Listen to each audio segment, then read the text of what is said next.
안녕하세요. 김호준입니다.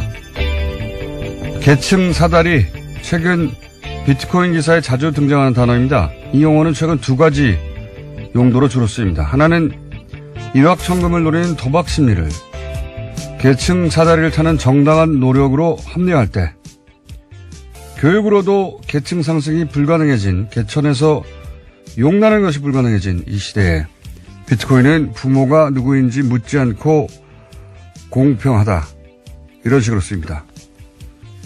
두 번째는 이 논리를 베이스로 이런 비트코인마저 정부가 규제하는 것은 정부가 계층 사다리를 걷어차는 거다.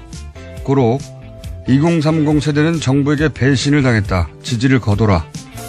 이런 식의 정치적 프로파간다로 활용됩니다. 현재 한국의 비트코인 시장은 투기판이죠. 이게 계층 사다리면 카지노도 계층 사다리인 겁니다. 카지노도 입장할 때 부모 묻지 않습니다. 그런데 이 정치적 프로파간다는 최근 포털의 댓글, 각종 커뮤니티, SNS에서 대량으로 유통되고 있죠. 거품이 터질 것이 뻔한 이 판에 이런 논리로 이들을 뛰어들도록 부추기고 그 피해를 정부 책임으로 몰아 자신들의 정치적 이득으로 취하는 자들, 남의 피로 자신을 이익에 삼는 자들, 이들을 잡아내야 한다. 김원준 생각이었습니다. 어제 블랙하우스 봤어요? 예, 클로즈업을 하지 않겠다는 독특한 공약이 아주 인상적이었는데요. 거기까지만 봤어요? 예, 그런데 클로즈업 하더라고요. 네, 개업식인데 우리 개업식 정도는 봐줘야 되는데 예. 저희 PD는 안 봤다고 배은망덕해가지고. 예, 다스투어도 인상적이었습니다. 자, 이 비트코인 관련해서 이런 식의 작전, 예, 계층 사다리를 여기다 쓸 줄은 저는 상상도 못했는데 여기다 갖다 붙여서 보수 매체가 많이 씁니다. 이게 이제 비트코인이 계층 사다리다. 이건 거의 하우스가 계층 사다리다고 비슷한 정도거든요.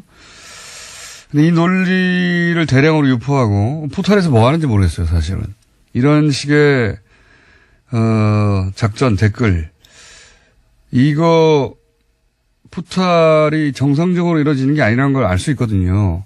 이게 통상 새벽녘에 그러니까 출근 시간대 직전에 이런 댓글을 달아 베스트를 만듭니다. 짧은 시간 내에 엄청난 추천수로. 뭐랄까요. 그 속도, 시간대, 물량, 이건 사람이 아니라, 이건 프로그램이 하는 거구나. 금방 제가 왜 오발단 프로그램 의심된다, 프로그램 하고 있다, 보시다 말씀드렸는데 이게 하루 이틀이 아니거든요. 이건 오로지 정부 비판 기사에서 이런 패턴이 나타나요. 최근에는 비트코인, 부동산, 최저임금, 올림픽 단일팀 여기에 어김없이 포털에 등장해서 이런 작업들이 있거든요. 국정원 사이버사령부 기무사 댓글 공작이 그렇게 큰 문제가 되는데 아직도 이걸 이런 식으로 한다는 건, 이걸 그냥 둔다는 건 말이 안 됩니다.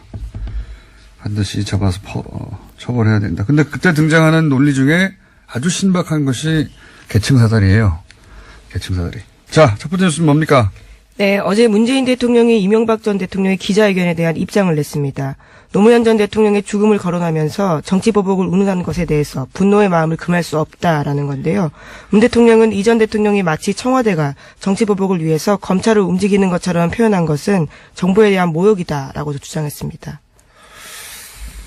이건 이명박 전 대통령이 잘못 건드린 겁니다. 예. 이건 뭐 언론에서 얘기하듯이 노무현 전 대통령을 언급해서 잘못 건드린 게 아니라 그럼 굉장히 얄팍한 무속이고요. 문재인 대통령 스타일상 제일 싫어하는 게 뭐냐면 본인의 그 공적인 행위가 사심에 의해서 이루어졌다. 이렇게 사사로운 사람으로 몰아가는 거예요. 실제 문재인 대통령이 사적인 일과 공적인 일을 구분한 정도는 상상을 초월합니다. 이건 도덕적 결벽증이다. 저는 그렇게 생각하는데 상상을 초월하거든요. 게다가 본인은 그 촛불이 만들어준 대통령이다. 이걸 누구보다 이제 의무로 받아들인, 그래서 사사로운 감정 때문에 국가 권력을 움직인다 하면 모욕을 당했다고 생각하고, 그럼 내가 지금 국민과 약속을 못 지키는 거로 애초에 사람도 그러한 데다가 타고나길. 게다가 거기에 이제 촛불로 인해 본인이 대통령직에 올랐다고 생각하는 의무감까지 있는데 이걸 노무현 전 대통령 때문에 그런 사사로운 감정 때문에 하는 거 아니야? 이렇게 하면 제가 보기에는 이건 잘못 건드려도 한참 잘못 건드려요. 자신에 대해서 기본적으로. 거기까지 참을 수 있는데 이 시대에 대해서 또는 망자에 대해서 모두 다 모독하는 거라고 생각하는 거예요. 예. 자유한국당은 물론 이걸로 전설을 치려고 하겠죠. 네, 지금 계속해서 그러고 있습니다. 홍준표 대표는 비서실장 역할을 하면 안 된다라는 식의 이야기까지 네. 하고 있는데요. 자유한국당한테는 좋은 싸움거리예요. 노무현 전 대통령을 이명박 전 대통령이 거론했다는 게. 그리고 측근들도 이걸로 싸울 수 있다고 생각하겠죠. 그거 왜 싸울 게 없거든요, 사실은. 그런데 이명박 전 대통령 자신은 사실은 망했다 싶을 거예요. 이렇게 되면 본인은 전직 대통령과 서로 최소한의 예우 조치가 끝장난다. 이거 본능적으로 압니다. 네, 어제 그러한 지적도 했습니다. 대통령을 여기만 분으로서 말해서는 안 될 사법질서 부정이다라고요. 그러니까 이명박 전 대통령이 자기 이익이 무지하게 빠른 사람이라 이건 내가 잘못한 것 같은데 제가 보기에는 본인 입으로 다시는 이 얘기는 안 나올 거라고 봅니다. 주변에서는 막 써먹겠지만 본인은 망했다 싶을 거예요. 어제 얘기했지만 이명박 전 대통령 기자회견은 본인을 위해서는 하지 않는 게 좋았다. 자, 그렇고요. 다음은요. 네, 이명박 전 대통령 측근들은 명백한 정치 보복이다라는 주장을 계속해서 하고 있는데요. 김효재 전 청와대 정무수석은 KBS 라디오에 출연해서 집권이란 모든 사정기관의 정보를 다 들여다볼 수 있는 거다. 왜 저희라고 아는 게 없겠냐라는 식으로 으름장을 놨습니다. 김두우 전 청와대 홍보수석도 CBS 라디오에 출연해서 이전 투구 한번 해보겠냐. 그런 부분들은 저희가 공개에 폭로하는 것이 정당하다고 보느냐라고 했지만요. 구체적인 내용은 없었습니다. 구체적인 내용은 없다니까요. 있으면 벌써 했죠. 지금 이 정도까지 코너로 몰렸는데 뭘 지금 두고 봅니까? 곧 있으면 포토라인에 설 정도인데 포토라인에 선 다음에 이거 공개하면 뭐예요. 어쨌든 뭐 전선을 만들어 보려고 노력을 하고 있는데 쉽지 않다. 자, 다음 뉴스는요. 네, 어제 더불어민주당의 원내수석 부대표인 박홍근 의원이 국정원 특수활동비로 이명박 전 대통령의 부인인 김윤옥 여사가 명품을 샀다라고 이야기했습니다. 김희중 전 제1부속실장의 검찰 진술 일부를 확보했다라면서 이 같은 내용을 공개한 건데요. 박 의원 쪽은 김 전 실장의 지인으로부터 제보받았다라고 설명했습니다. 하지만 검찰은 아직까지는 구입된 사실은 없다라고 밝혔는데요. 이명박 전 대통령 쪽은 박홍근 의원을 명예훼손 혐의로 오늘 검찰에 고발하겠다라고 밝혔습니다. 알겠습니다. 예, 요건 저희가 박홍근 의원 인터뷰를 3부인가요? 4부인가요? 하여튼 마련해뒀기 때문에 그때 직접 들어보기로 하겠는데 특활비로 명품을 구매했다면 그건 큰 문제죠.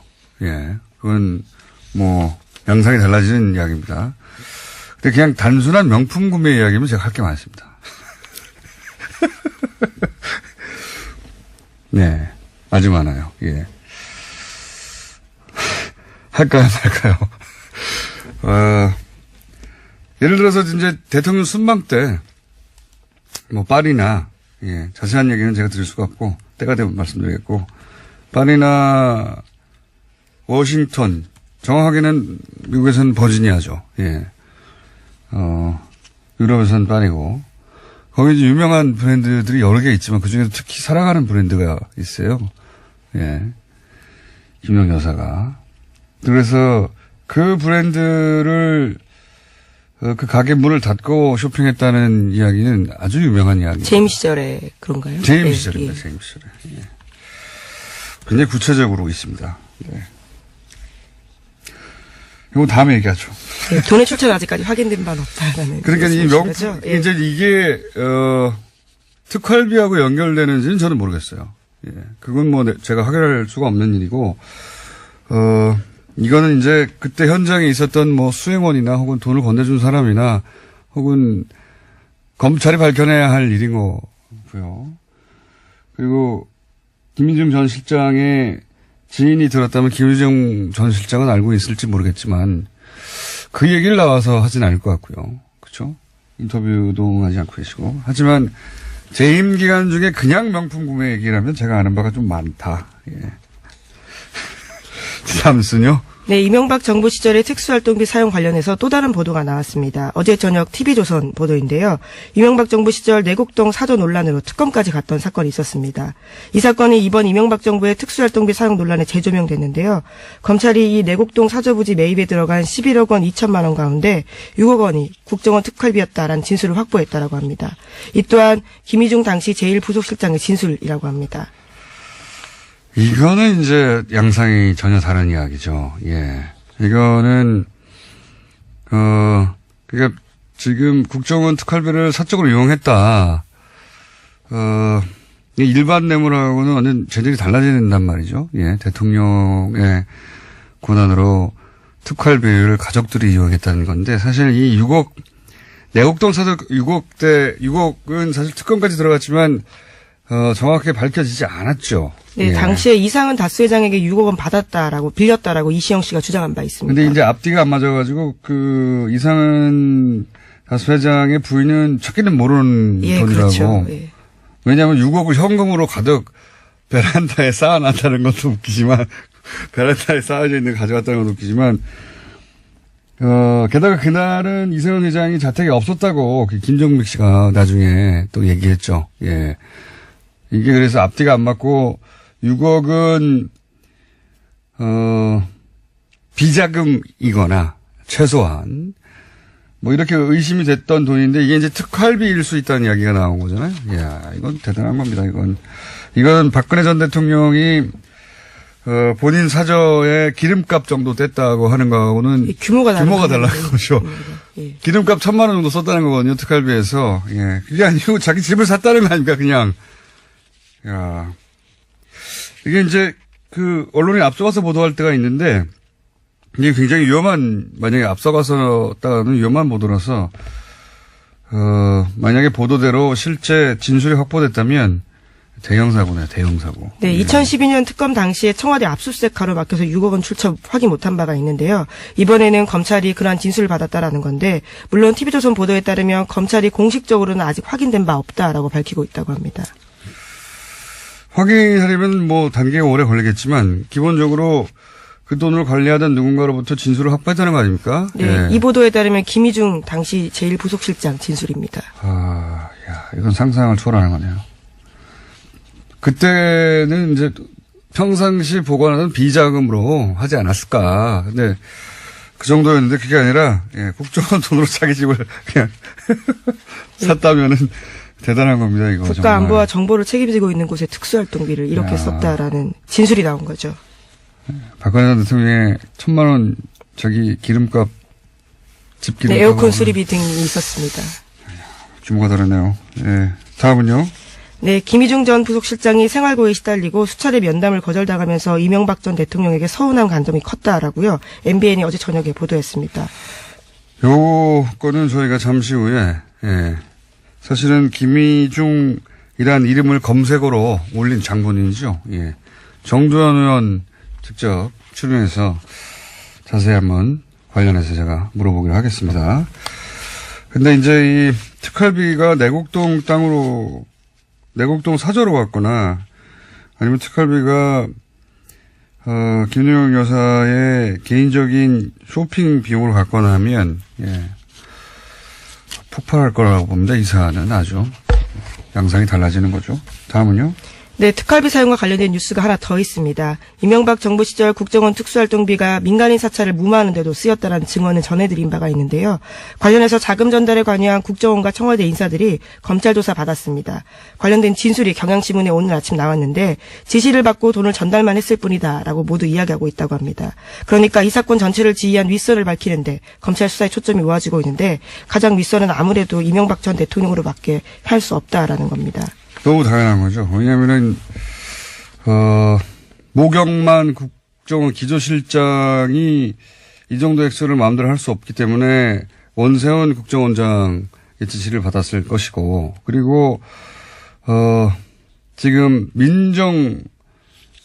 민정비서관이 이걸 단순히 할 수 있었겠습니까? 이건 뭐 당연히 최소한 민정수석의 지시를 받았을 것이고, 뭐 액수나 이걸로 봐서는 민정수석은 비서실장 아래고 비서실장은 대통령 아래고.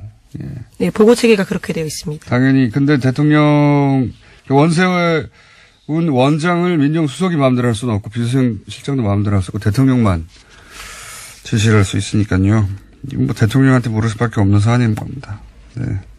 그러니까 특활비로 가장 먼저 포토라인에 쓸 수 있을 것 같습니다. 지금 진척으로 봐서는. 다음 수는요? 네, 어제 다스 전직 임원의 제주도 땅에 대한 실소유죄 의혹을 전해드린 바가 있는데요. 그런데 제주도만이 아니라 충남 천안에도 같은 방식의 부동산이 있다고 JTBC가 보도했습니다. 다스 임원들이 공동 명의로 부동산을 샀는데요. 또 이들이 땅을 보러 다닐 때 이명박 전 대통령이 함께 있었다라는 증언도 나왔다고 합니다. 작처가 나오는군요. 예. JTBC가 이런 데 강합니다. 예. 기초조사에서 전문 용어로 뽕을 뽑는다고 하죠. 왜냐하면은 이런 이야기는 예전부터 있었어요. 정말 오래된 이야기예요, 이거. 이 부동산, 삼양부동산 전국에 널렸다고 이명박 전 대통령. 그리고 실제 이명박 전 대통령이 그 부동산을 살 때 왔다는 이야기가 진짜 많이 나왔었거든요. 2007년부터. 근데 그걸 제대로 보도해서 이 땅이라고 특정해서 알려준 언론이 이때까지 없었다는 게 너무 이상합니다.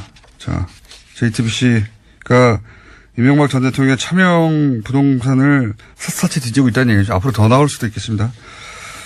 자, 시간이 이제 한 1, 2분 남았으니까요. 제목 정도로 훑고 지나가 볼까요? 예. 네, 시민단체 참여연대가 시민 1000여 명과 함께 이명박 전 대통령을 한국과 아랍에미리트의 비밀군사협정과 관련한 직무유기 혐의로 고발했습니다. 뭐 당연히 할 일을 하셨군요. 참여연대에서는. 다음 뉴스는요? 네, 더불어민주당 박범계 의원이 한국수자원공사가 어제 오전부터 대전 본사에서 4대강 관련 자료를 파기하고 있다면서 관련 사진을 공개했습니다. 아, 이게 계속 얘기하지만, 예. 청와대만 바뀌었을 뿐이지, 예. 개별 부처의 하부 구조는 여전히 지난 10여 년을 은폐하고 싶어 하는 사람들 혹은 세력들이 있는 것 같아요. 예. 네, 물론 수자원공사는 사무실 재배치 과정에서 사본 자료 일부가 포함됐고 전자문서는 그대로 있다라고 주장하고 있습니다. 그러면 뭐 거기 찍힌 그 문서를 그대로 요구해보면 되겠군요. 이건 뭐 확인하는데 그렇게 어렵지 네, 않고. 그래서 국가기록원에서 확인할 예정이라고 합니다. 국가기록원에도 다 보내지 않았다고 지난번에 국가기록 원장님이 나오셔가지고 국가기록원 자체가 기록을 제대로 또 하지 않았다는 얘기까지 있었는데 그렇게 해서 나올지 모르겠습니다. 자, 특활비 전국이 아주 예상치 못한 문을 열었어요. 예, 가족으로 옮겨붙는. 여기까지 하겠습니다. 오늘은 시사인의 김은지였습니다. 감사합니다.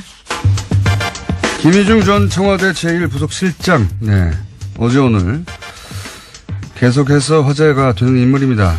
이 김희중이라는 단어를 검색어 1위로 만든 장본인은 따로 있죠. 정두원 전 의원 스튜디오에 직접 나오셨습니다. 안녕하십니까? 네, 안녕하세요.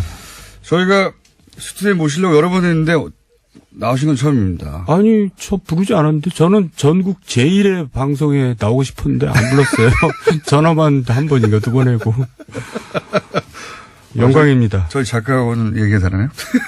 제가 정계 풍문하라고. 예, 그렇게 얘기하셨죠. 어제 그저께 폭탄을 근데 하나 던지셨어요. 네. 뭐 던지려고 던진 게 아니라 저는 물어보면 대답합니다. 그러니까 제가 장애인인데 그러니까 말을 돌려서 할 수 있는 능력을 현저히 결여한 장애를 지니고 있어요. 그러다 보니까 물어보니까 있는 대로 얘기하는 거죠. 우선 김희중 씨하고 MBA인이 아니라 역할은 어떤 것인지 좀 정리를 한번 해주시죠. 그게 97년부터라고 언론에서 보도되고 있던데. 그러니까 이제 분신이라고 할 수 있고 네. 움직이는 일정표죠. 그러니까 이제 우리도 국회의원 뭐 이런 거 하면 이제 비서가 있잖아요. 네. 근데 내가 모르는 걸 걔한테 물어봅니다. 야, 어저께 누구 만났지? 야, 1년 전에 이런 일이 있었어? 그때 내가 뭐라 그랬어? 그렇게 물어봅니다. 그렇게 물어보는 사람이 김희중이에요. 첫 번째로 물어보는 사람이. 예, 그러니까 자기보다 자기를 더 잘 알 수가 있는 거죠. 그렇군요. 예. 서울시장 시절에도 그러니까 움직이는 수첩으로 수행비서를 그럼 한 거네요. 그죠? 국회의원 때부터 그랬다니까요. 네, 15년 동안. 이명박 서울시장을 사실상 그 컨셉부터 다 만든 게 의원님이라고 저는 알고 있는데. 뭐 과장된 거고요. 그러면 반쯤 만든 걸로 하죠. 네. 반쯤 만든 분으로 알고 있는데. 그럼 그때부터 이미 김희중 전 실장을 많이 겪어보고 아시겠네요. 잘. 굉장히 맑고 담백하고 깨끗한 친구입니다. 그러니까 그 엄청난 부자 아닙니까? 그 부자 돈 관리를 하면서 본인은 되게 가난하게 살아가지고 사실은 또 굉장히 생활고를 많이 겪을 정도로 어려웠어요. 그 정도로 돈 문제에 있어서도 굉장히 그러니까 깨끗했다. 돌아가신 부인도 한번 어려워서 헤어졌다가 다시 재결합해가지고 또 이제 어렵게 다시 살아가는 중에 이런 일이 생긴 거죠. 그럼 그 과정 전체, 그러니까 대통령 부속실장이 돼서도 그렇게 살림이 폈다거나 혹은 뭐 서울시장 시절도 그렇고 그런 적이 없었단 말이죠. 남의 돈에 절대 손 안 댑니다. 손을 안 된다.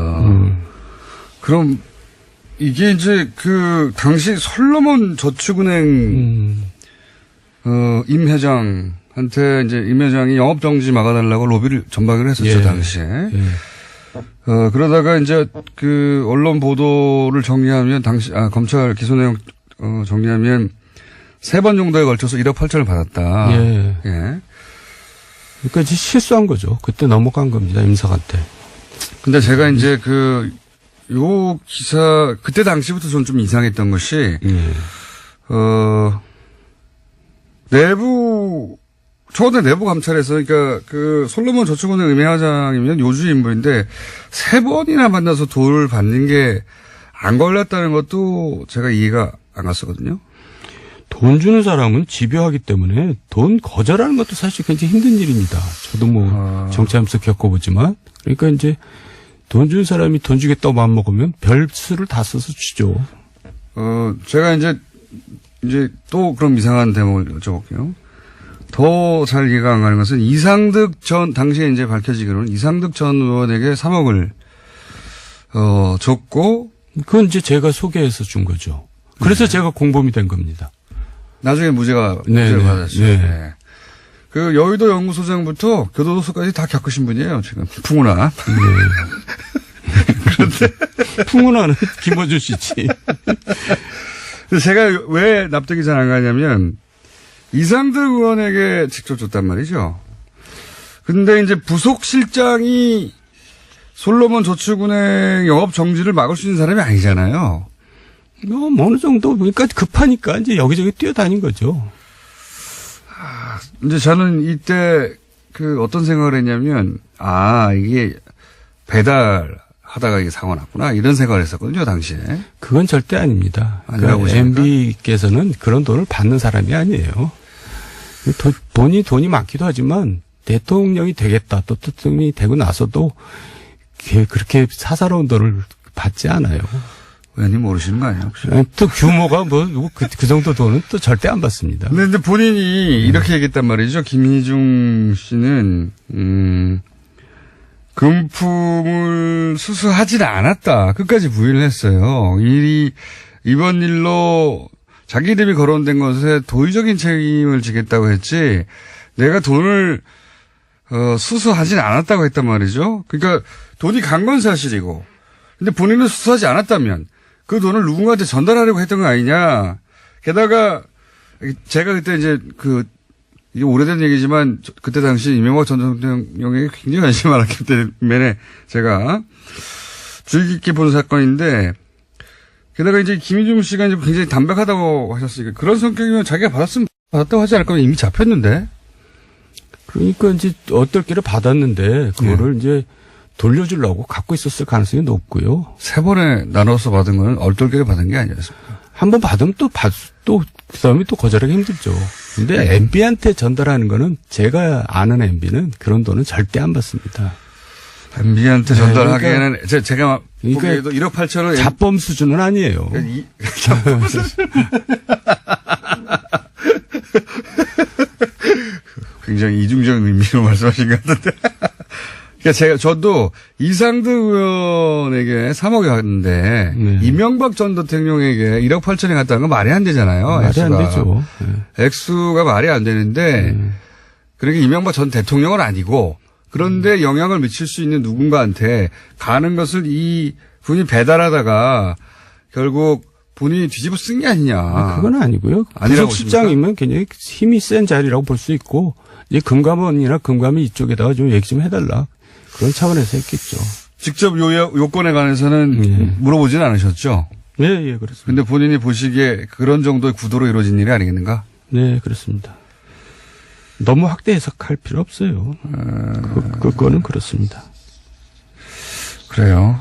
저는 이게 또 특이한 게 그렇게 저는 생각이 안 들어준 여러 가지 이유가 있었는데 본인이 돈을 받지 않았다고 이제 끝까지 부인한 사람이 항소를 안 했어요. 네. 네. 보통 뭐 억울하지 않아도 형량을 다투려고 항소를 하는데 이분은 항소를 포기했어요. 더 이상한 것은 제가 당시 기억하기로 검찰도 항소를 안 했습니다. 네. 이건 권력의 뜻이다. 제가 그때 그렇게 읽었는데. 그러니까 사면을 기대했겠죠. 빨리 임기가 이제 곧 끝날 때니까 빨리 종결 지어가지고 이제 대통령으로부터 사면을 받고 싶었겠죠. 그런데 자기가 돈을 받았는데 자기가 잘못했는데 대통령이 사면해 줄 거라고 기대하는 거는 어불성설이잖아요. 아니 근데 최시중 천신일은 사면 받았거든요. 그건 이제 이명박 전 대통령이 그분들과의 관계 때문이 아니라 그러니까 제가 정리해 드릴게요. 네, 그건 어떻게 된 건가 그럼? 사실 이상득, 최시중, 천신일, 김희중이 이제 들어가 있었는데 천신일, 최시중은 왜 사면했냐면 위험한 인물이라고 저는 판단합니다. 위험한 인물. 네, 이명박으로서는 좀 두렵죠. 이 사람들이 이제 또 어떤 일을 할지 모르니까. 그런데 김희중 부서실장까지 사면하면은 자기한테 굉장히 부담되거든요. 김희중 부서실장이 더 위험하다면서요? 입을 열면. 그렇죠. 그러니까 아니 근데 김희중을 굉장히 착한 사람이니까 우습게 본 겁니다. 그러니까 실수를 이제 이명박이 대통령께서 실수를 한 거고 그 당시에 제가 아는 사실 또 하나는 이상득도 사면하려고 했어요. 그때 구치소 안에서 제가 이상득 씨가 전화하는 걸 들었는데 막 화를 내면서 나를 왜 사면하냐? 난 무죄다. 그래서 절대 사면하지 마라. 나는 끝끝내 무죄를 다투고 무죄로 나올 것이다. 그러더라고요. 그러니까 희중이만 그냥 쏙 뺀 거예요. 희중이가 그 얘기. 만만해서 그랬다? 네, 만만해서. 그러니까 그때 얼마나 상처를 받았겠어요. 근데 그 후로 이제 뭐 어제 얘기 나왔듯이 상가집도 안 오고 꽃도 안 보내고 전혀 돌보지 않거든요. 그러니까 완전히 그냥 바보 취급한 겁니다. 네가 뭐 특별히 할 수 있는 일이 있겠냐 이렇게. 그렇게 착한 사람이거든요. 그러니까 그냥 우습게 하는 거죠. 이런 건 아니었을까요? 저는 이제 그때 당시 어떻게 생각했냐면 이거는 이제 배달을 하다가 죄를 뒤집어 썼고 그리고 항소하지 않고 조용히 있으면 그때가 대통령 선거 시절이거든요. 직전이에요. 2012 11월. 대선 끝나고 마지막 사면 때 그때 해결해 줄게 이런 약속을 했는데 들어가서는 그냥 내버려 둔 겁니다. 사면 안 해주고. 그래서 그런 가운데 이제 말씀하셨듯이 부인이 자살하고 약속도 지켜지지 않고 배신감이 컸겠죠. 근데 제 말은 자기가 먹었는데 감옥 면회를 오지도 않을 뿐만 아니라 이제 부인 장례식에도 오지 않았다. 이게 아니라 안 먹었는데 아예 본인은 계속 안 먹었다고 주장하고 있잖아요.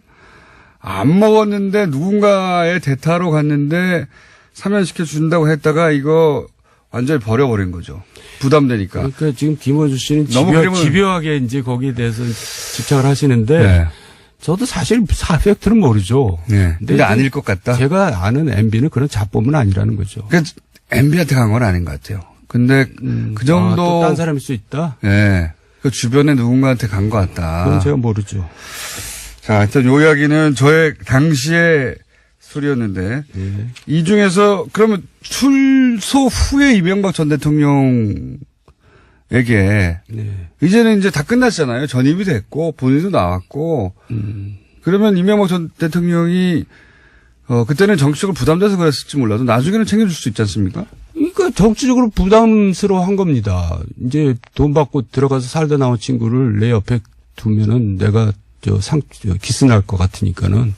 다 끝냈는데 그래도 대통령도 아닌데. 그러니까 되게 옹졸한 거고 좀 이기적인 거죠. 그게 뭡니까? 그 이후로도 그럼 안 챙겼어요? 전혀. 그리고 김희중 자체가 이제 실망을 해서 아예 연락도 안 했죠.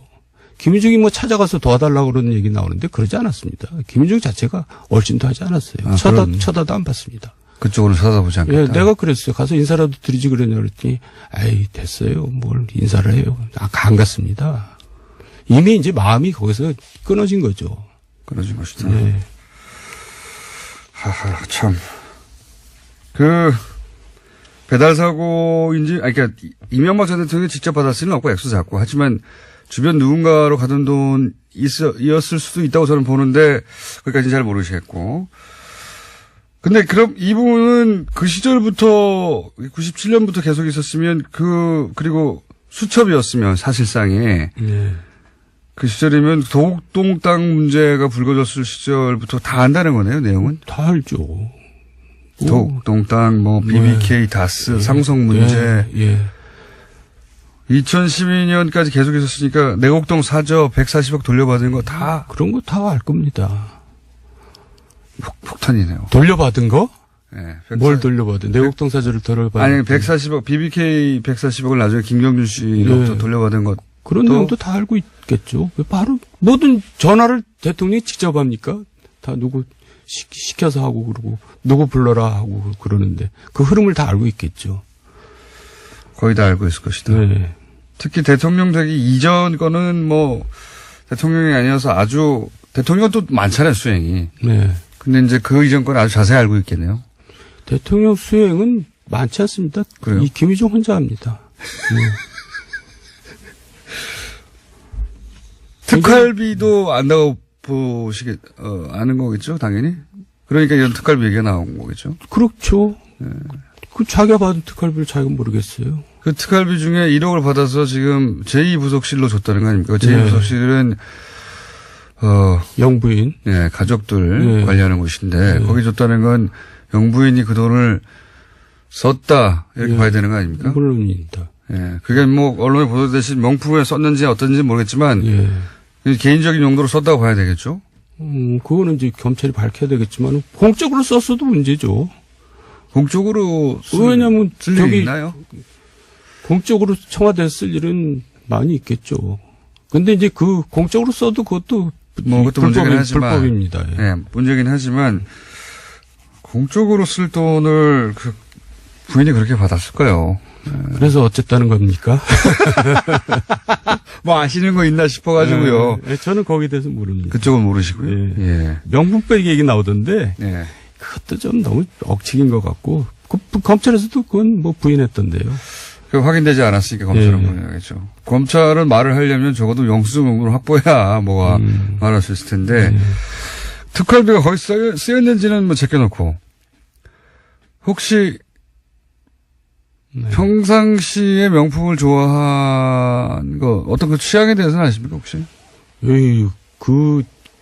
김현미 의원인가가 그것 때문에 크게 한번 곤욕을 치렀죠. 예. 명품 시계를 찼다고. 예. 근데 사실 그게 명품시가 아니었고 모조품이었거든요. 네. 가방은 아닌 것 같아요. 가방은 진짜 명품은 좋아하겠죠. 좋아하겠죠. 그 정도면. 근근데 네. 이제 일부러 외부에 다닐 때는 또 이제 위장을 하죠. 네. 이제 값싼 걸로 이제 하고 다니고 그러는 거죠. 네. 그건 보통 정치인 고위직들 부인들이 보통 그렇게 합니다. 하여간 쇼핑 취향에 대해서 잘 모르시고요. 그런 거기까지는. 화제가 됐길래 한번 여쭤보는 겁니다. 중요하지는 않지만. 현대그룹 회장 부인인데 취향이야 굉장히 고급스럽겠죠. 최근에 이 이명박 전 대통령 오랜 측근들이 등을 돌리고 있어요. 김희중 실장이 화제가 됐지만 그 외에도 다수의 김성호 전 사장도 그렇고 다수의 오래 근무했던 직원들도 그렇고 네. 이거는 왜 그런다고 보십니까? 원래 인간들이 또 다 그래요. 옛날 워터게이트 사건 때도 보면은 네. 그 당시 검찰 기록 보면은 이제 닉슨 측근들을 부르는데 물어보지도 않는데도 다 부르더라고. 이제 그런 얘기를 하는데 특히 MB는 측근 관리는 진짜 못해요. 어떤 의미에서 그렇습니까? 예? 그러니까 달면 삶고 쓰면 뱉는다는 그런 스타일이겠죠. 그러니까 뭐 좀 어떻게 보면 굉장히 어리석은 거죠. 그 관리를 해야죠.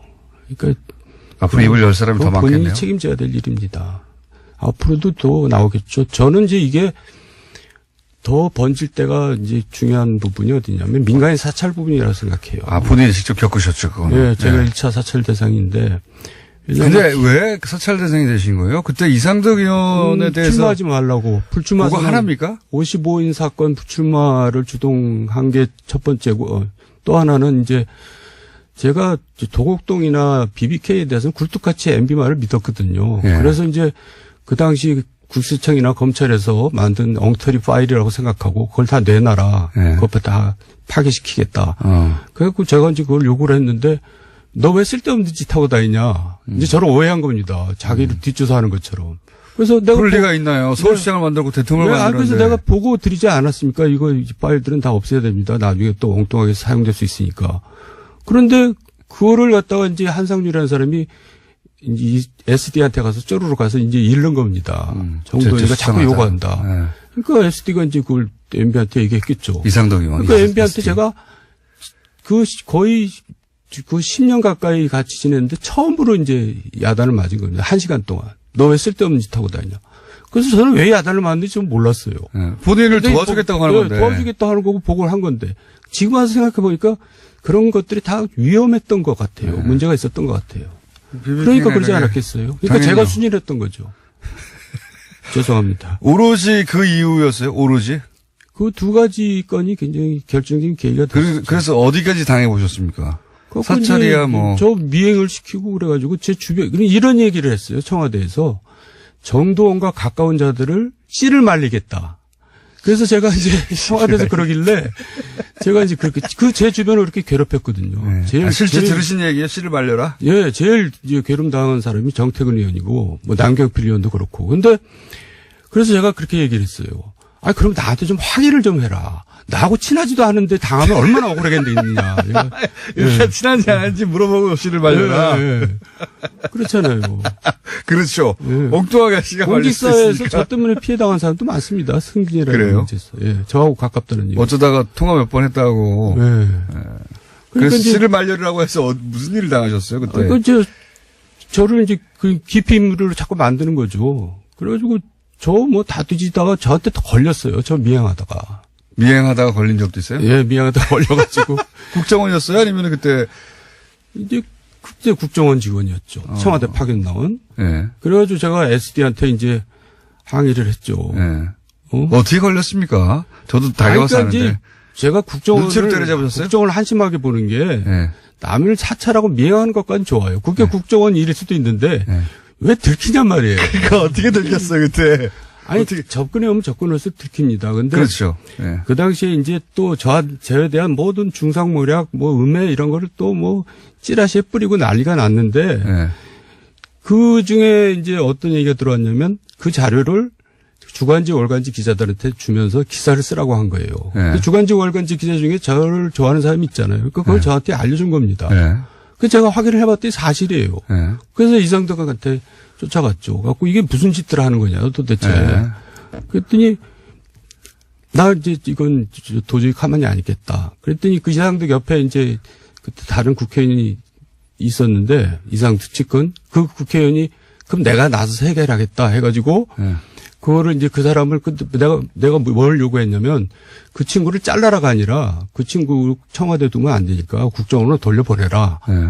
그런데 국정원을 못 돌려보내는 겁니다. 그래서 이상덕 의원한테 가서 아니 내 앞에서 분명히 돌려보낸다고 해서 그때 인정하지 않았느냐. 근데 왜 안 돌려보내냐. 그랬더니 그다음에 정정길 비서실장한테 연락이 왔어요. 만나자고. 그래서 만났더니 그 친구를 돌려보내려고 그랬더니 국정원장이 안 받겠다는 거예요. 그래서 국정원장을 나중에 한 만날 일이 있었거든요. 왜 돌려보내는데 안 받느냐 그랬더니 이놈이 나를 사찰했어요. 그러니까 심지어는 국정원장을 국정원 직원이 사찰한 겁니다. 그런 일들이 벌어졌어요. 그러니까 진짜 아니, 미행을 어떻게 잡으셨어요? 궁금한데. 저도 당해본 네? 적이 있어가지고. 저도 잡아본 적이 있거든요. 왜냐면 예. 저하고 가까운 의원 중에 박덕흠 의원이라고 있었어요. 예. 박덕흠 의원이 그때는 사업가였는데 금타 산업훈장을 받았는데 며칠 만에 세무조사를 받은 겁니다. 네. 원래 산업훈장을 받으면 세무조사를 면제받거든요. 네. 근데 세무조사가 들어갖고 막 엄청나게 고초를 겪었거든요. 그런데 왜 그렇게 됐냐 생각해 보니까는 이제 그 박덕흠 의원하고 저거 잘 만나서 술도 잘 먹고 그러거든요. 그러니까 이제 그걸 미행해서 이제 다 보는 거예요.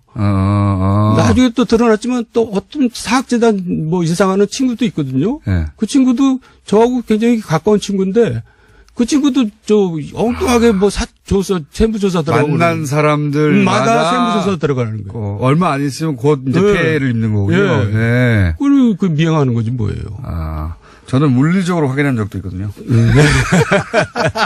그래. 아, 정황을 조합해서 이제 미행을 확인하셨구나. 김어준 씨는 그래도 싸죠. 하도 그냥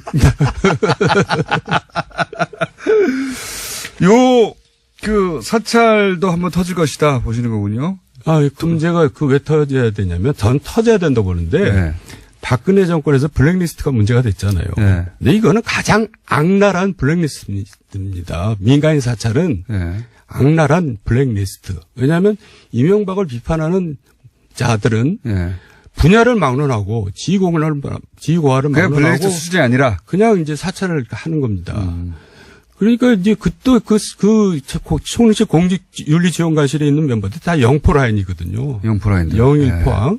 그랬었죠. 그러니까 이제 맞아요. 그 라인들이 뭉쳐가지고 이제 정권을 호위한다고 그런 네. 짓들 벌렸는데, 근데 그런 짓만 해서 또 다행이에요. 그런 자들이 또 뭘 했냐면 각종 공공기관에다가 이권청탁, 인사청탁을 합니다. 그래서 그걸 안 듣잖아요. 네. 그러면 그 사람들을 또 사찰해가지고 압력을 가하고 쫓아내고 그러는 겁니다. 그러니까 이거는 무슨 깡패 악당, 무슨 불안당 정권이죠. 그걸 묵인한 사람이 묵인했으니까 그런 일이 벌어질 거 아니에요. 네. 이명박 전 대통령. 이명박 대통령은 이제 소위 말해서 그 자들이 이제 좌파 세력을 척결한다고 믿고 이제 그런 힘을 실어준 거죠. 아니, 정세현 의원이 좌파 세력은 아니잖아요, 최소한. 네? 이명박 전 대통령. 아니, 자기를 비판하면 다 좌파 세력이죠. 비판하면 다 좌파 세력으로 몰았다. 그러면 여기서 터지면은 특파비도 터지겠지만 엄청 많이 남아있겠네요, 그죠? 네, 그래서 그 당시에 뭐 수석했던 사람들 또 그 당시 뭐 노동비서관이 이제 공직윤리지원관실 지휘했잖아요. 그런 사람들 다시 또 문제될 걸요. 그때 엉터리를 수사했잖아요. 완전 엉터리였죠. 뭐 호텔에서 불러서 30분간 수사하고 컴퓨터는 미리 다 디가우징 시켜버리고. 그렇죠. 뭐. 예. 네. 그리고 또 그 국정원 특활비가 그 사람들 이제 재판 받을 때 변호사 비용을 누가 댔겠어요. 그 변호사 비용으로 갔다는 얘기도 그 당시에 많이 돌았어요. 그 외에 혹시 앞으로 터질 분야들 좀 맥을 짚어주시면 또 어디가 있습니까? 글쎄요, 저 여기서 한 건 하고 가라는 얘기인데. 그러니까 이때까지 나온 얘기 정리하신 거 말고 네. 새로운 거 하나 툭 던지고 가세요, 그러면. 이때까지 1분밖에 안 남았는데. 아니, 이제 대통령 선거 과정에서는 네. 별의별 일이 다 벌어집니다. 그렇죠. 당락에 영향을 미칠 수 있는 사건들이 또 생기거든요. 근데 이제 그런 거를 막고 처리하고 그런 역할을 제가 많이 했죠. 그래서 이제 근데 그게 이제 후유증이 남습니다. 네. 대통령이 된 다음에도. 그러니까요. 그 중에서 그 사람들이 또 나중에 와서 뭐 협박하고 이제 그런 일이 벌어지거든요. 협박하고 그 나중에 와가지고. 예, 그런 일에 이제 돈이 쓰였을 수도 있는데 예. 그때 벌어진 일은 제가 죽기 전에 얘기하려고 그래요. 그러니까 김어준 씨 제가 죽을 때 되면 꼭 저한테 면회 오십시오. 제가 그때 얘기해 드릴게요. 그때까지는 못 버티실 거예요. 먼저 돌아오실지 모르겠는데. 제 말은 자꾸 괴롭히고 물어가지고 그때까지는 아니, 못 버티실 거고. 그 얘기를 하면 내 자신도 이상한 사람이 되기 때문에. 전 대구 지방국세청장 나오셨습니다. 안녕하십니까? 예, 안녕하십니까. 자, 우선 플란다스의 개 진행 사항을 한번 얘기해 주셔야죠. 지금 거의 목에 차 있는데 지금. 예. 사실 지금 준비된 지는 좀 됐고요. 이게 사실 우리 이 플란다스 개 돈을 모아주신 분들은 이게 돈으로 모아주신 게 아니라고 저는 판단을 하고 있고요. 이분들의 마음이다 그렇게 생각을 하고 있습니다. 네, 당연히 그렇죠. 예. 그래서 이 마음은 뭔지 내가 잘 알거든요. 예. 빨리 살아가는 것이기 때문에 네. 제가 안에서 빨리 사기 위해서 지금 계속 준비를 하고 있는데 이게 또 저희들이 조직이다 보니까 제 혼자 하는 일은 아니지 않습니까? 그래서 약간의 이견도 있는 분이 있습니다. 그래서 뭐 그분들하고 우려도 있었으니까요. 예, 네. 그렇습니다. 그래서 그분들하고 지금 마지막 조율을 지금 하고 있는 중입니다.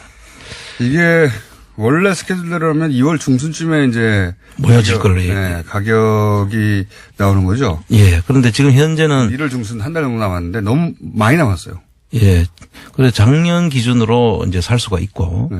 또 새로운 평가를 해서 살 수도 있는 방법이 있는데 이제 그 부분 여러 가지 부분들에 대해서 약간의 생각들이 조금씩 전부 다 이 잘해야 되는 것이기 때문에 약간씩 그런 우려가 있긴 있습니다. 다음 주까지는 결론을 내시죠. 그렇죠. 무조건 결론을 내릴 생각입니다. 예. 예. 알겠습니다. 왜냐면은 이게 이제 이게 플란다스의 개라는 게 다스 관련해서 가장 먼저 시민들이 움직여서 다스의 주인은 누굽니까를 그 의지로 보여준 거거든요, 이게. 예, 그렇습니다. 그런데 이제 그 답이 이미 다 나온 다음에 또는 뭐 정말로 주식으로만 평가해서 산다. 이건 말이 안 되는 거기 때문에. 예, 이건 뭐 주식 가치하고는 관계없이 우리 국민들의 마음이라고 판단을 했습니다. 이 국면에서 빨리 매입해서 사실은 상황을 더 압박하는 큰 흐름으로 네. 만들어 주셔야 되지. 이걸 나중에 하면 주식이면 조금 싸게 샀다, 조금 비싸게 샀다. 이건 전혀 중요하지 않다고 저는 봅니다. 예, 이제 모아주신 분들하고 같은 마음입니다. 알겠습니다. 내부 정리를 빨리 하시고, 예, 네. 다음 주로는 결론을 빵 내서, 통보를 해 주시길. 왜냐면, 다음 주면 이미 이제 말이기 때문에. 그렇습니다. 예. 예, 1월 말이에요. 예, 그럼 2월 넘어가면 전 안 된다고 봅니다. 자, 최근에 이 다스 관련해서 벌어진 일 중에 이제 총장님 전문 분야에 해당되는 사안들 중에 하나가 이게, 금광을, 압수수색을 했다 또는 뭐, 주변에 소위, 관계사들에 대해서 저희가 관계사들도 가장 먼저 다루기 시작했는데 이거 승계 과정에서 일어난 사건들이다라고. 근데 이제 예를 들어서 금강 같은 경우에는 이 위장 계열사의 가능성이 높다. 이렇게 말씀도 한번 하셨고, 요 위장 계열사 혹은 주변 그 관계사들 가지고 한번 오늘 정리를 한번 해볼까요? 예. 네. 그러시죠. 그리고 어제 JTBC 또 나가셨더라고요. 꼭 고정 출연하기 전날 나가시면 어떡합니까? 고정 출연 다음날 나가면 제가 아무 말도 안 합니다. 꼭 전날 나가셔가지고. 블랙하우스 하는데, 직전에 또 특집을 마련해가지고, 토론회를 해가지고 말이죠. 예. 유시민 작가하고, 예. 그 관심사가 아주 전 국민 관심사인 그 비트코인 토론을 해가지고. 뉴스공장 팀은 다 그 토론회 보고 블랙하우스는 안 보고 잤대요.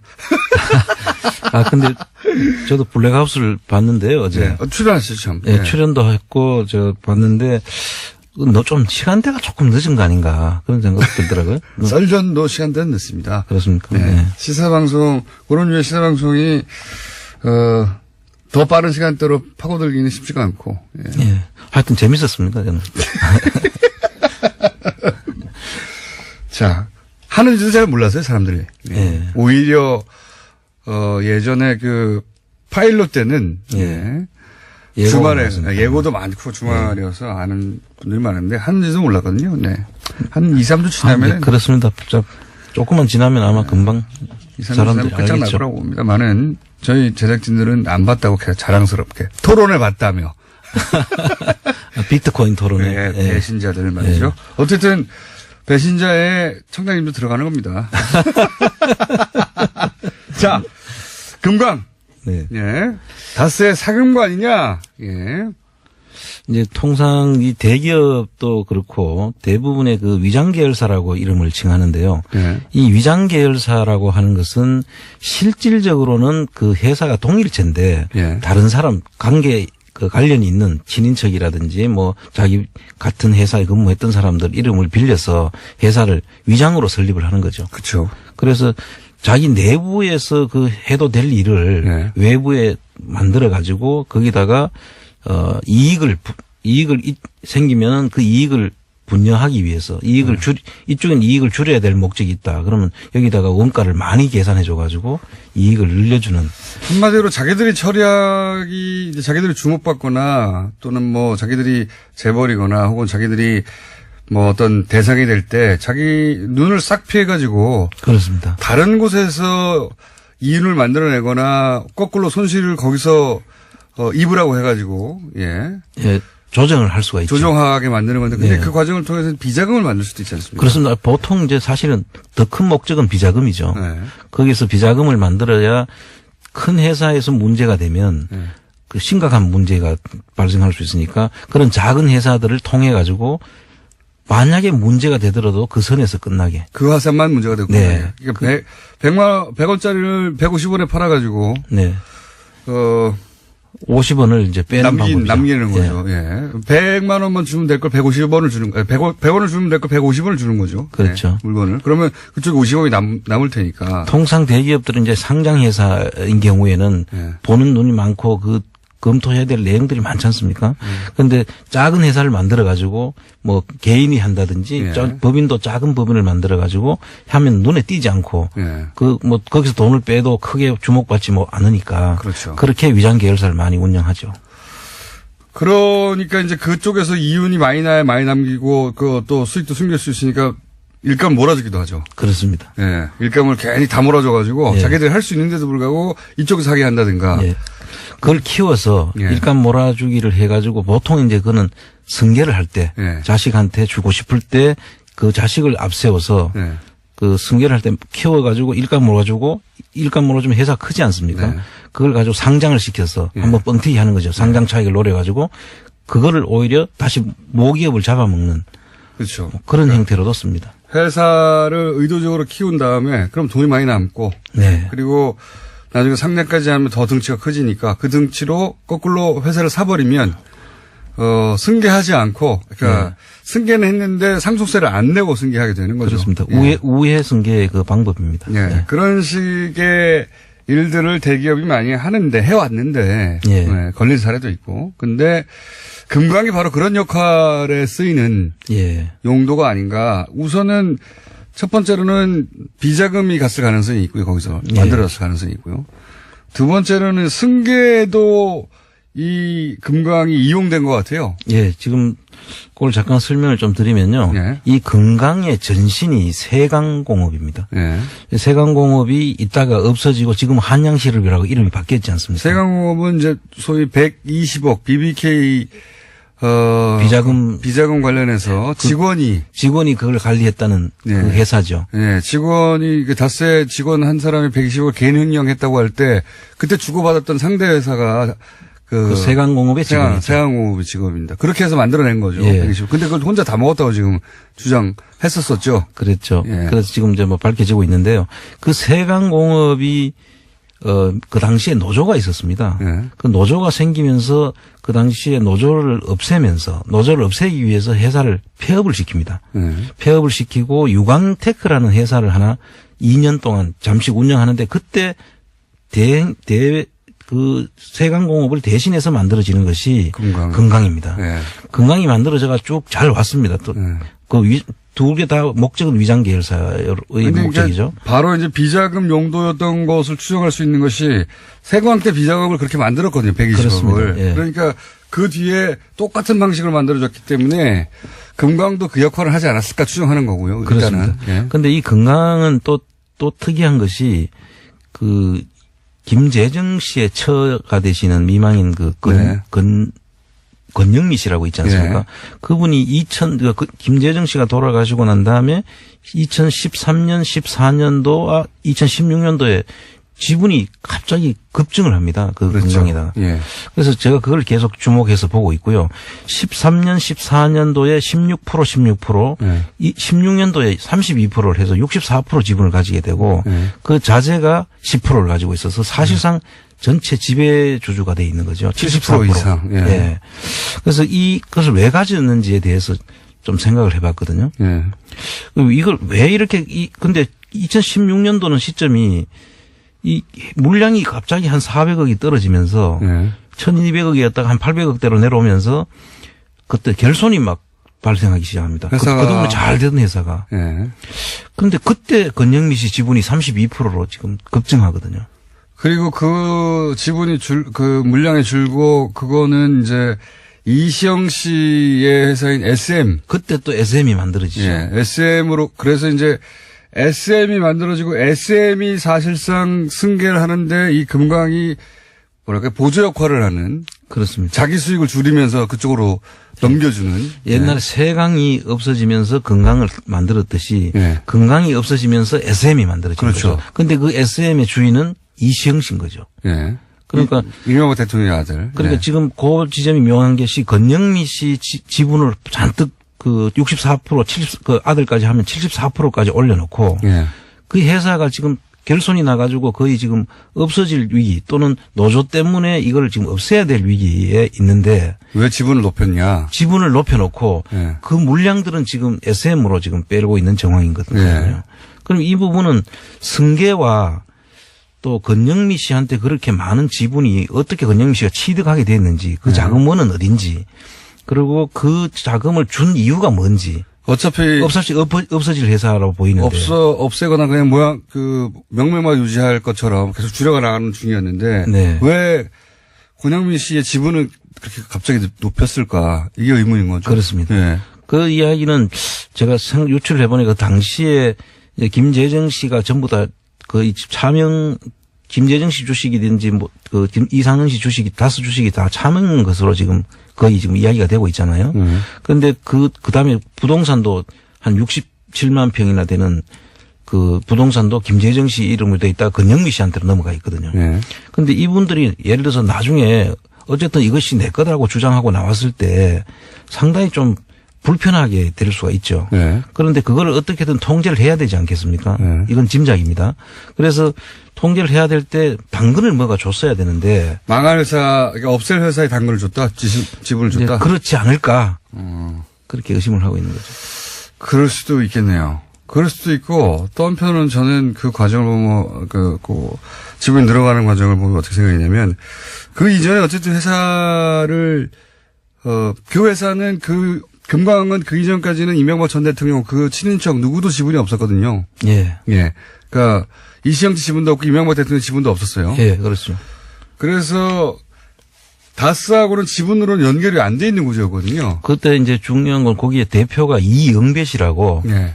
이명박의 이제 이분이 이제 고리 역할을 한 거죠. 그렇죠. 그래서 위장 계열사로 저희들이 확신하고 있는 것이고요. 이영배 씨가 이제 측근 중에 측근이다 또 이분도. 그렇죠. 그런데 그분이 이제 대주주이긴 했으나 그 회사의 주인이긴 했으나 명부상으로 이명박 전 대통령 쪽에 지분은 없었거든요. 전혀. 그렇습니다. 예. 다스도 여기 회사에 지분이 없었고 그래서 사실은 이제 회사를 어때까지 정상적으로 커왔는데 뭘 몰아주기로 해서 켰지만 이제 그걸 뺏어서 다시 아들한테 줘야 되는 상황이잖아요. 회사를 축소하고. 예. 그런 과정에서 저는 주주들의 반발이나 이런 게 있을까봐 싹 주식을 다 통제가 가능한 권유민 씨한테 넘겨둔 게 아닐까 이렇게 저도 생각. 근데 사실 거기에 나타난 거는 이영배 씨지만 다른 주주들도 다 통제가 가능한 사람들이라고 보는 것이 맞고요. 저는 그 부분보다는 건영미 씨한테 왜 지분을 넘겼을까. 어쨌든 이 두 가지의 가설입니다. 여기. 네. 하나는 불만이 있을 수 있으니 없앨 회사를 줘서 못 쓸 회사인지는 잘 모르니까요. 예, 지금 이제 그 노조 문제가 한참 골머리를 앓고 있는 걸로 알고 있고요. 그 노조 문제가 심각해지니까 어쨌든 이 회사는 장기적으로 갈 때 없어질 수도 있다라고 지금 판단을 했는 것 같고 그 세강에서 그 모습을 보고 있거든요. 세강이 똑같은 형태로 그렇게 진행이 됐으니까. 그러니까 어쨌든 둘 중에 하나입니다. 하나는 통제하기 쉬우라고 그랬거나 예. 아니면 다른 재산들을 계속 뺏고 있으니까 뺐었죠. 예, 사실은 예. 뺐고 일단 명의만 돼 있던 걸 이제 이명박 전 대통령 쪽에서 컨트롤 하도록 뺏었으니까 대가를 줘야 되니까 그렇습니다. 혹은 뭐 물납을 했을 때 나중에 주식 다른 회사 것도 좀 줄게 약속을 했을 수도 있고요, 과거에. 예, 그래서 네. 저는 그쪽으로 지금 제가 포커스를 맞추고 있는데요. 뭐 내용은 좀 더 봐야 되겠지만 앞으로 흘러가는 과정이라든지 이 노조의 움직임과 이런 여러 가지로 봤을 때는 그 권영미 씨한테 버릴 카드를 주고 입막음을 한 게 아닌가 하는 그런 의혹을 가지고 있습니다. 번개 한번 쳐줘야 되겠습니다. 전등번개. 지금 위성 계열사의 가설 두 개 가지고 너무 길게 했어요. 예. 자, 이거 외에도 위장 계열사 몇 개 더 있죠. 예, 지금 이제 우리가 위장 계열사라고 하면 아까 예를 들어서 이제 뭐 이영배 씨 같은 분, 예. 뭐 김성우 씨 같은 분, 예. 이런 식으로 아주 가까운 자기 사람들이나 예. 아니면 실질적인 주주가 친인척 이름으로 되어 있는 그런 회사들은 지금 저희들이 그 다스 사전이라고 만들어 가지고 지금 그 내용을 전부 다 정리를 하고 있습니다. 아, 하도 많은 이름과 하도 많은 회사가 나오니까. 예, 다스 사전 어디서 볼 수 있습니까? 제가 가지고 있습니다. 아, 개인적으로 정리하고 계세요? 예. 거기에 이제, 그 초기에 등장했던 이름 이상한 거 많거든요. 예. 이상하다기보다는 너무 많아서 다 외우기 쉽지 않을 텐데, SM도 나오고, DMI도 나오고, 다은도 나오고, 그리고. IM도 나오고. 뭐 IM도 나오고. SD 하이텍도 나오고. 예. 예. 그리고 또, 긴 이름이 뭐였더라? 갑자기 생각 안 나네요. 글로비지. SB 비스였던 거. SB 글로벌 로직스. 이름이 복잡하네요. 그것도 나왔다가, 지금 금강도 나왔다가, 세강도 나왔다가, 예. 너무 많이 나오니까 회사 이름이 다스 하나만 나와야 되는데, 그리고 도대체 그 서로 관계가 어떻게 되는 건지, 누가 세웠다는 건지, 예. 역할을 어떻게 했다는 건지, 누가 누구를 인수했다는 건지, 막 복잡하게 헷갈리기 시작해요. 그래서 이제 저희들이 구분을 해가지고 예. 회사 이름하고 그 안에 관련인들, 예를 주주라든지 대표라든지 이런 사람들을 전부 구분해서 이게 어떤 라인이다. 예. 그래서 목적은 무엇이고, 예. 관계는 어떻게 되고, 이게 진짜 위장 계열사인지 아니면 예. 사내 하청업체인지 또는 뭐 협력업체인지 이거 완전 다른 회사인지 아니면 친인척 회사인지 뭐 이런 것까지 다 지금 정리를 하고 있습니다. 언제 나옵니까? 지금 준비가 돼가지고 있습니다, 지금. 그래요? 그럼 온라인으로라도 이렇게 볼 수 있도록 어디 올려주세요. 예.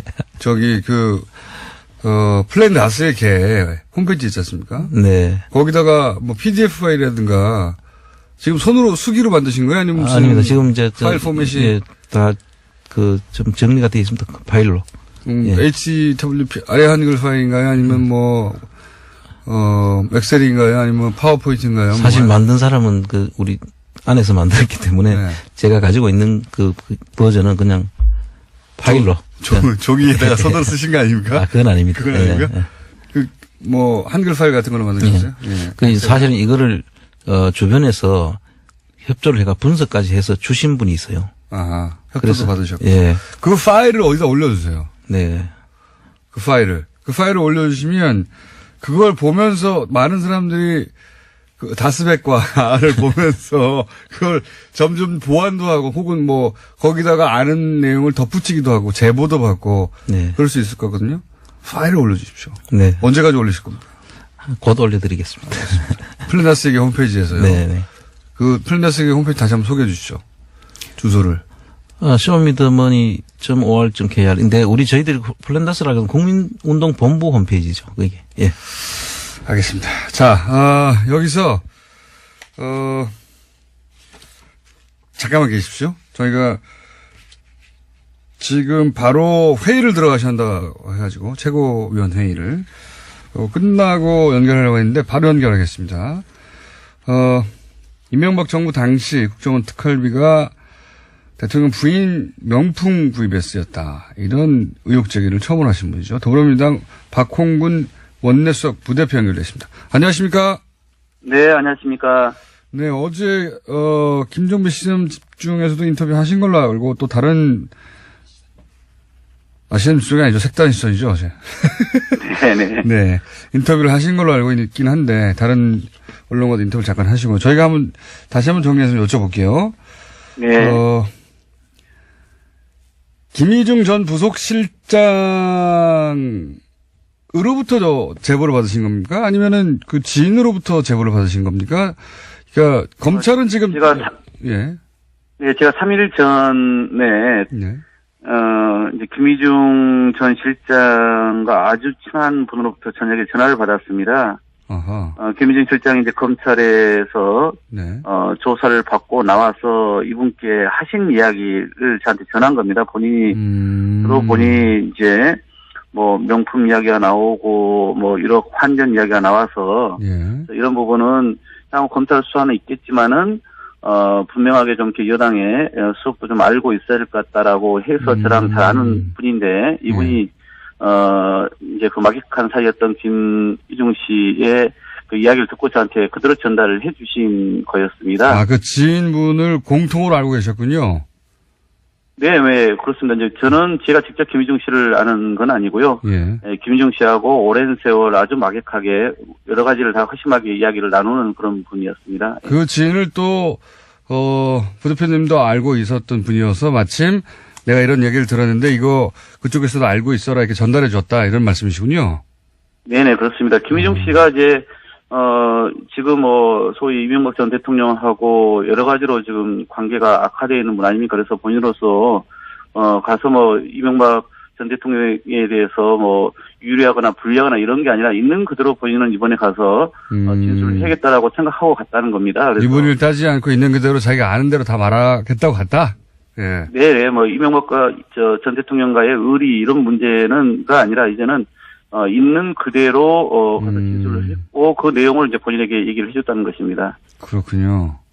그러니까 그 중에서 이제 전달 받으신 내용이 국정원 특활비가 미국 방문 당시에 한 1억 정도가 환전돼서 대통령 부인 전담하는 제2부속실에 전달이 됐고 그게 나중에 명품 구입에 쓰인 것으로 알고 있다라고 지인에게 얘기했다는 거죠? 예, 그 분이, 예. 그러니까 김희중 전 실장이 이제 검찰에서 진술한 내용이 지시에 의해서 1억을 국정원으로부터 특활비를 받았고, 예. 그것을 자기가 그 환전을 해서, 예.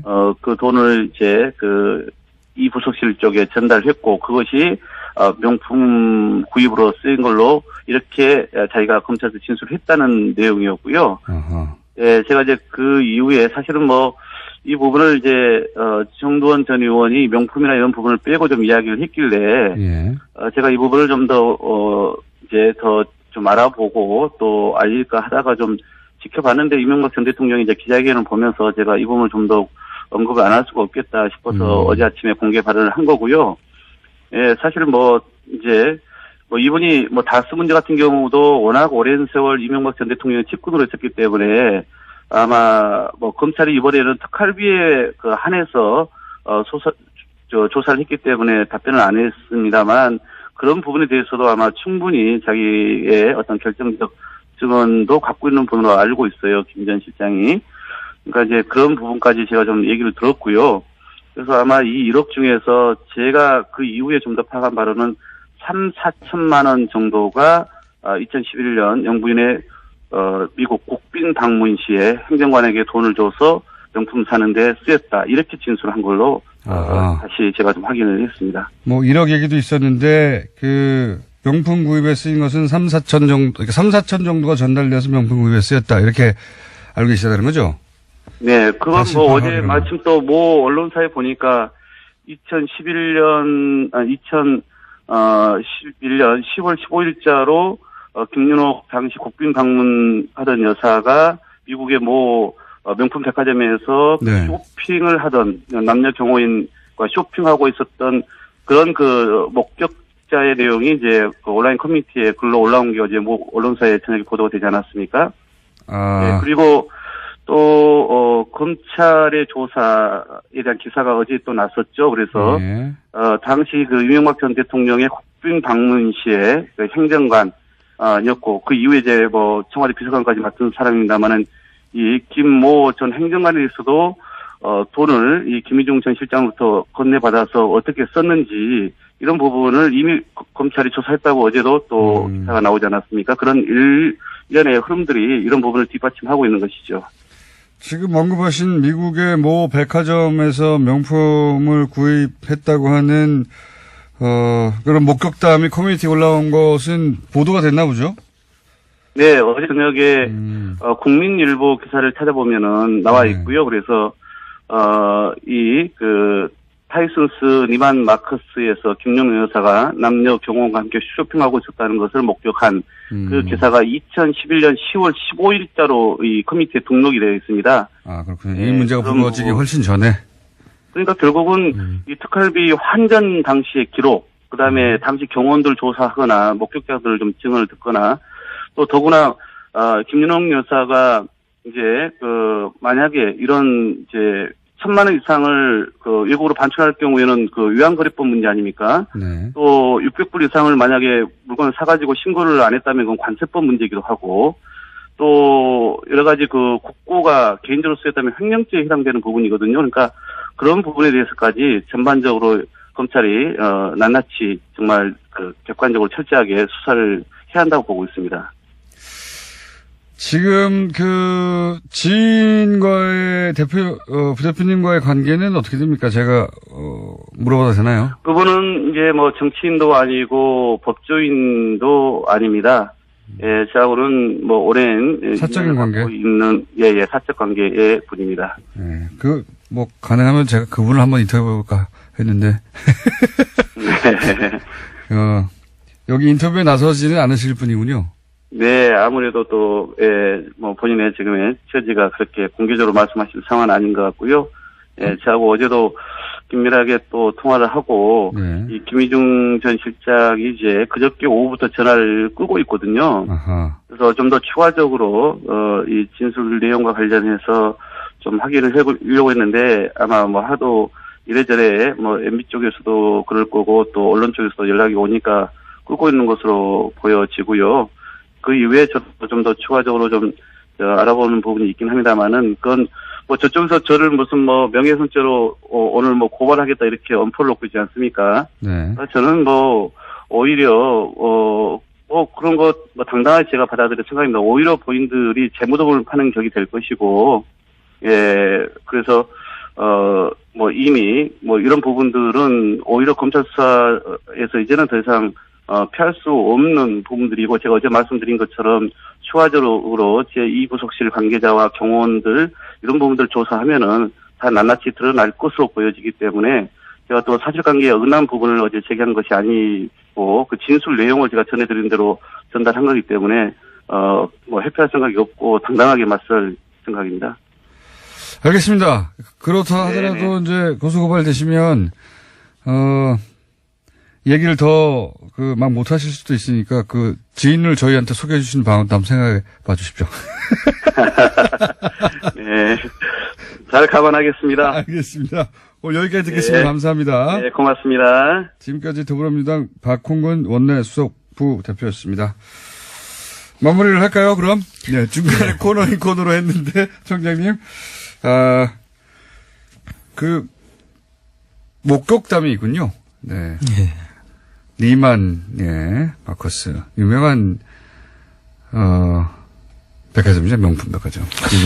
김희중 씨하고도 이 특활비 문제뿐만 아니라 아까 이야기한 정돈 의원 이야기한 거하고 내용이 또 일치할 수도 있겠네요. 네. 이게 밝혀지면, 전혀 다른 종류의 후풍이 있을 것 같아요. 그렇습니다. 네, 특활비, 지금, 박근혜 전 대통령이 이제 특활비를 가지고 주사, 옷, 이런 거였는데, 그나마, 그것도 말이 안 되긴 하지만, 그거 해야 쇼핑했다고 좀 다른 얘기 아닙니까? 예. 그거 좀 다른 얘기인데, 쇼핑했다라고 만약에 드러나면, 이건 장난 아닌데요? 명품이 아니어도 장난 아니라고 봅니다. 이게, 근데 또, 지금, 니만 마커스에서 봤다고 하는 기사가 나왔나 보군요. 그게 하필이면 방미 기간에 네. 그 시점에 올라온 목격담이라고 하니 나중에 만들어낼 수도 없는 거잖아요. 네, 그렇습니다. 네. 뭔가 밝혀질 것도 같습니다. 점점.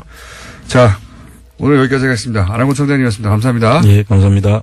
김종배의 색다른 시선이 최근에 특종을 연인을 터뜨리고 있다. 이런 문자. 맞습니다. 정도현 전 의원 관련해서도 그렇고, 예. 저희가 박홍근 원내수석 부대표 인터뷰도 그렇고, 어제와 그제, 나왔던 인터뷰를 앵콜한 셈입니다. 한 발 늦었어요, 저희가. 예. 자, 김희중 씨, 지금, 초미의 관심 대상이 되고 있죠. 김희중 씨 신변 보호 요청해야 되는 거 아닙니까? 하도 우리 국민들이 갑자기 중요한 증인이 되거나 결정적 제보를 하거나 그럴 수 있는 분들의 신변에 문제가 생긴 경우를 많이 봐서 이런 말씀을 하시는데 저도 그렇게 생각합니다. 네. 설마 검찰이 뭔가 하겠죠. 설마. 예, 저는 그렇게 생각하고 있는데 이 방송을 들으시는 검찰 혹은 경찰 관계자 있으면 혹여하고 있더라도 2배, 3배로 늘려야 되지 않겠는가. 저는 그렇게 생각합니다. 네. 자, MB가 가장 잘한 일 중에 하나가 안호구 청장님을 감옥으로 보내는 일 같습니다.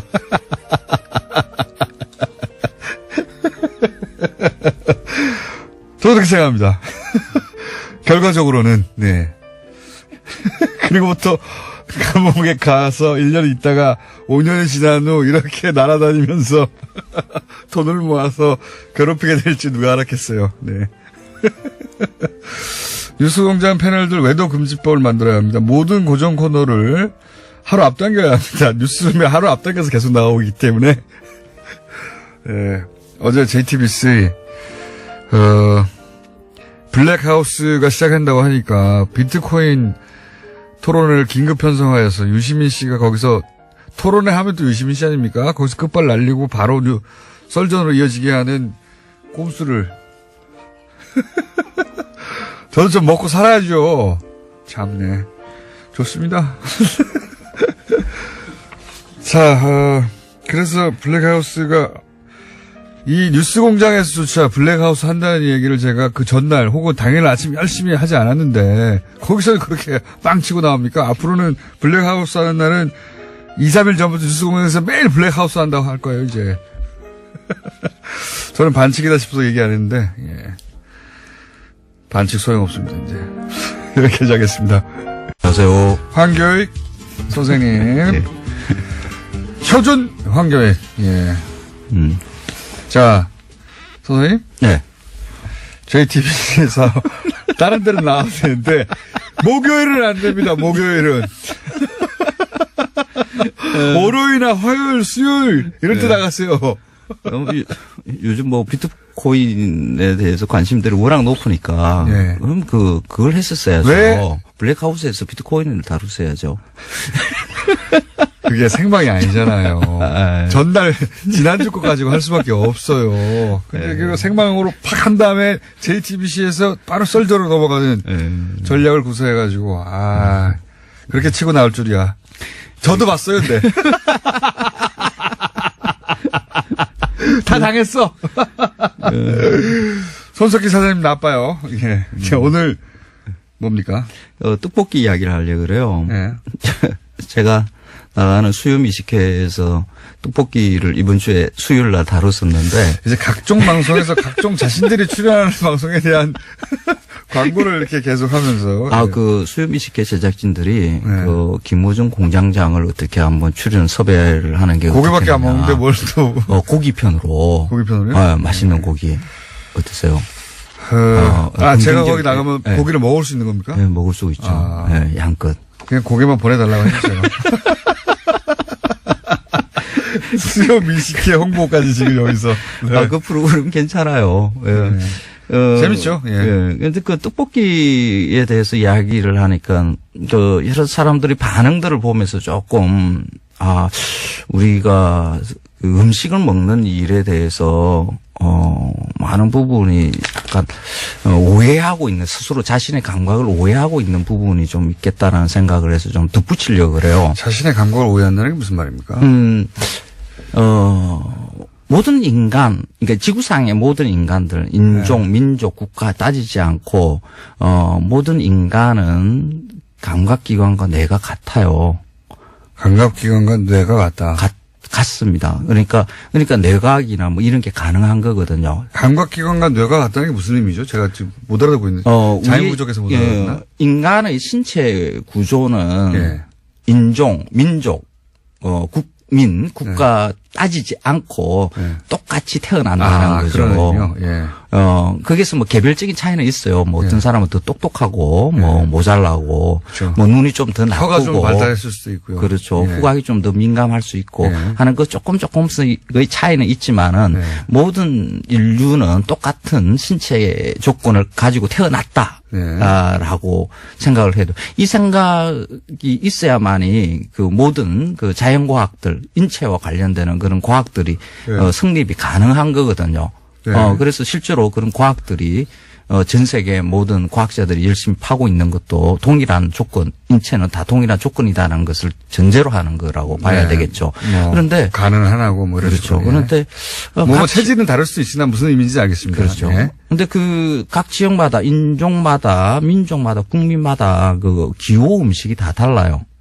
그건 그렇죠. 또. 그렇죠. 예. 그러면 왜 어떤 민족은 저 음식을 좋아하고 어떤 민족은 저걸 좋아하고 하는 것이 만들어졌을까? 예. 그 인종들, 그 민족들이 고유한 미각, 고유한 뇌, 뭐 이런 음식은 특별하게 좋아하는 그런 유전자를 타고난 것인가? 그렇다고 보면 자연환경의 결과 아닙니까? 맞습니다. 예. 보통 이제 자연환경 제가 이렇게 그걸- 이야기를 했지만은 예. 그 예전에는 자연환경 이렇게 이야기를 해야 되고 지금처럼 이제 교통과 그 유통 환경이 이렇게 발달한 상황에서는 사회적 환경이라고 이야기를 해야 돼요. 외국에서의 그 먹을거리들도 이렇게 쉽게 사 먹을 수 있는 수입해서 먹고 하거든요. 네. 그래서 그 사회에서 어떤 음식을 먹었는가 에 따라서 그 기호 음식, 혐오 음식 이런 것이 그거 너무 제가 절실하게 분류가 느끼는 되는 게 거죠. 예. 제가 이제 과거에 배당여행 열심히 다닐 때 입양된 분들도 많이 만났고 예, 예. 또 2세, 3세도 많이 만났는데 제가 가장 인상적이었던 게 중에 하나가 입양 아라고 할게요. 아는 아니지만 이미 성인 된 예. 이후에 제가 만났지만 네덜란드에 같이 여행을 하다가 네덜란드의 어떤 그 역에서 뛰어내리더니 제가 너무 역겨운 소세지를 먹는 겁니다. 그래요? 예. 도저히 같이 못 먹겠어요. 제가 맛있다고 막 먹는 거예요. 근데 자기가 어릴 때부터 먹으니 너무 맛있다고. 근데 제가 어릴 때 먹었던 된장이 분명히 한국인의 피인데 그 사람한테는 엮었고 그렇죠. 그 사람이 이제 입양이 돼서 어릴 때부터 먹었던 그 소세지는 너무 맛있고 저한테는 역겨운 거예요. 그렇죠. 인종하고 상관없는 겁니다. 맞습니다. 예. 어릴 때 어떤 음식에 많이 노출됐는가에 따라서 그 기호가 예. 만들어지는 거거든요. 그걸 제가 그때 느꼈어요. 맞습니다. 한국인으로 예. 태어났다는 게 그러니까 사회적으로 어떤 음식이 많이 주어졌는가 하는 것으로 그 사람의 기호가 만들어지는 거거든요. 그게 다른 말로 하면 추억이에요. 예. 그러니까 우리는 추억이라고 하는 것을 개별적으로 단독자 개개인이 쌓아놓은 어떤 경험, 그 감성이 붙어 있는 경험 이렇게 생각들을 해요. 그런데 사실 조금 넓게 시각을 보게 되면 이 사회가 만들어준 것으로 해서 그 추억은 이렇게 쌓이는 거거든요. 개인 기억도 있겠지만 그런 집단 기억도 있겠죠. 그렇죠. 틀림없이. 보통은 자기 개별적으로 이것만 단독으로 맛있어 하고 하는 경우는 거의 없어요. 비슷비슷한 미각들을 가지고 있는 비슷한 음식을 좋아하는 것은. 그래서 이게 사회적인 미각이라는 게 성립을 하거든요. 근데 떡볶이 이 떡볶이 방송 끝나갑니다 이제. 떡볶이 이야기가 그거예요. 네.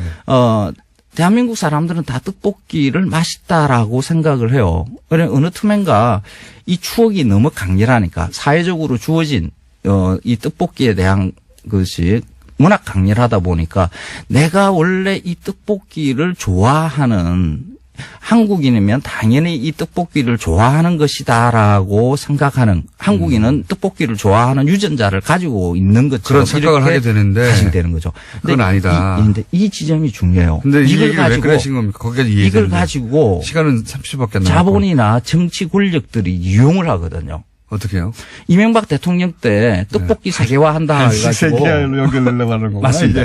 그러니까 보통 우리가 가지고 있는 미각을 이 미각을 절대화해가지고 이게 어릴 때부터 먹지 않았던 외국인한테 먹힐 리가 없는데 들고 나왔다. 그런 말도 안 그런 되게. 식이죠. 근데 이런 일을 정치 권력이나 자본이 나서서 야 떡볶이 세계화할 수 있어 막 이러면서 뭐 뻘짓을 해서 돈을 빼먹고 하더라도 국민들이 그걸 용인하게 되는 까닭이 뭐냐 그러면 우리 한민족에는 그 떡볶이에 강렬한 자부심을 가지게 된 만들어진 유전자가 것 있다라는 때문인 거죠. 착각을. 그렇습니다. 그래서 내가 가지고 있는 미각, 추억 이런 강교익 것들도 선생님이었습니다. 그런